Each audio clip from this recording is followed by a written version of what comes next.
Hey, Corepunk developers released an update just yesterday. Well, there weren't many changes, but their significance I think is very important if we talk about balance, demand of certain activities and overall player experience. I've decided to make this video to keep you informed about the news and to discuss these changes in the comments. So, let's dive into the updates.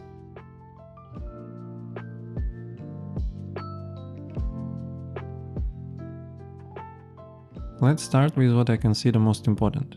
The developers have adjusted how Tier 3 artifacts work. Previously, Tier 3 items had higher base stat than Tier 2. Some stats were doubled, others slightly less, but the power difference between these tiers was significant. Now both tiers will have the same stat values, though Tier 3 items retain their extra stat slot. According to the developers, this third stat still allows players to create stronger and more versatile builds, while ensuring Tier 2 implants remain viable. Tier 2 artifact with perfect stat combination and higher quality rolls could outperform a Tier 3 piece in certain situations. This creates a better balance for both PvE and PvP. Tier 3 gear provides more build options and advantages without making Tier 2 gear not much in use. I like to see this change, since before the update, as I said, the power gap between Tier 2 and Tier 3 players was huge. Tier 2 players could even struggle to secure group spots for PvE content due to this disparity. The situation in PvP was even more dramatic. Tier 3 players could reduce a Tier 2 player's health by half with just a single skill or a few auto attacks.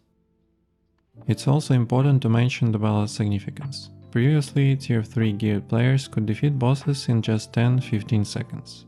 This type of gameplay didn't align well with the game's hardcore direction, and it's unlikely this was the developer's intention. In fact, the developers stated that the stat scaling between Tier 2 and Tier 3 was an unintended error. Whether that's true or not, let it be for our imagination.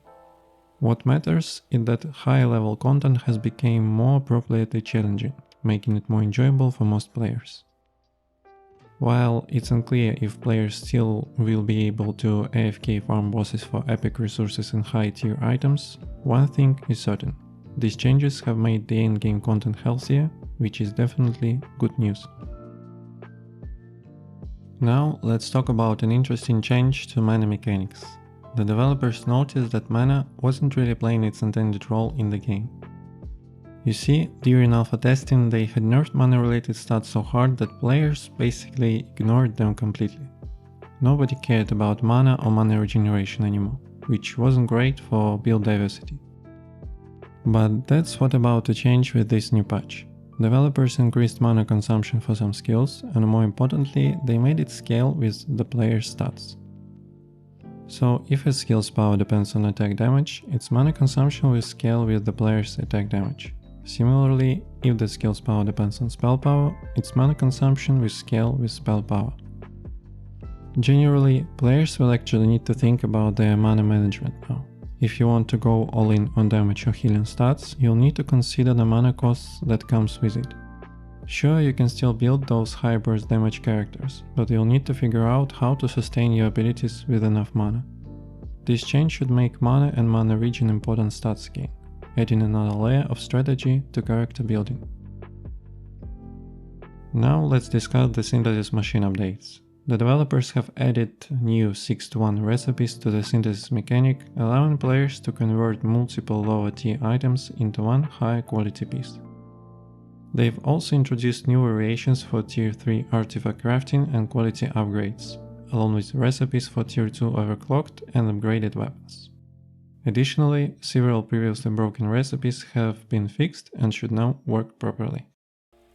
What I really like about this change is how it gives players more options for progression.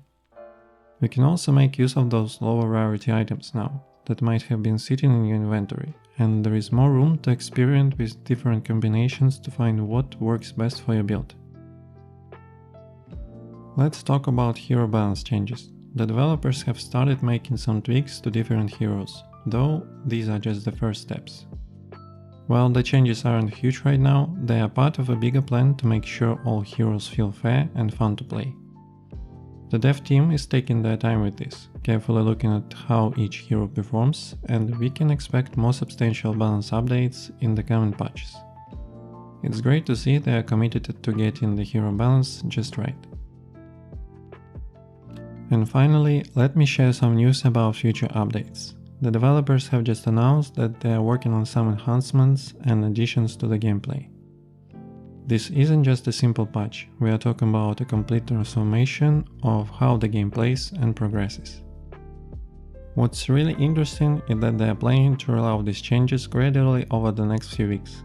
They mentioned that many features that couldn't make it in the early access version will finally be implemented. From what I understand, these updates are going to affect pretty much every aspect of the game. One of the biggest changes is the complete overhaul of the crafting system. The developers are promising a much more detailed and engaging progression system for all crafting professions. They are working on connecting all the game systems together in a way that makes more sense and creates a more immersive experience. The best part?